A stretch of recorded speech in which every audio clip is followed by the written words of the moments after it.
ओवैसी साहब के मुखबिंद से कश्मीरी पंडित का जिक्र करवाया। ये हमारे लिए बहुत बड़ी बात है कि ओवैसी साहब आज कश्मीरी पंडितों की बात करने लगे और बहुत चिंतित हैं कि आप कश्मीरी पंडितों को वापस ले जाने के लिए क्या कर रहे हैं।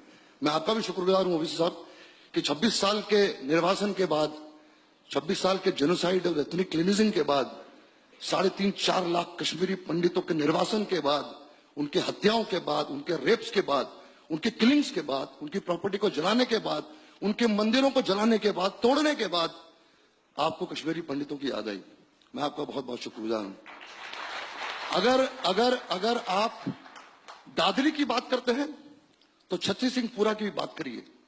अगर आप और भी किसी शहर स्टेट की बात करते हैं, हमारा भी दिल दुखता है, जलता है जब कोई किसी की भी निर्मम हत्या होती है।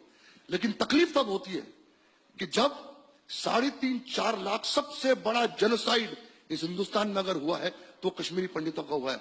मुझे कभी भी आप जैसे पढ़े लिखे शख्स और आपके जितने भी साथी हैं, आपके भाई साहब का मैंने भाषण सुना है जिसमें उन्होंने कहा कि 15 मिनट पुलिस को हटा दो, हम देखते हैं देश के हिंदुओं का क्या करेंगे। क्या आप उस भाषण के साथ हैं? क्या आप उस भाषण को सपोर्ट करते हैं?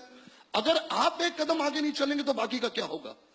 रही बात कश्मीर की 370 की, स्वामी साहब 370 का हटना इसलिए जरूरी है और वहां का टेररिस्ट, वहां का हुर्रियत कॉन्फ्रेंस और वहां की महबूबा और वहां के अब्दुल्ला, मैं खुला बहुत स्पष्ट रूप से बोलता हूं कि वहां की महबूबा, पीडीपी और वहां की कोई भी पॉलिटिकल पार्टी ये नहीं चाहेगी कि वहां से 370 हटे, क्योंकि उनका धंधा है वो, उनका बिजनेस है वो, उनके पैसे कमाई करने का जरिया है वो।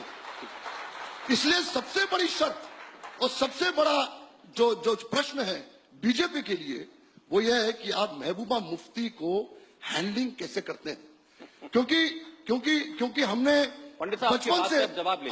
बचपन से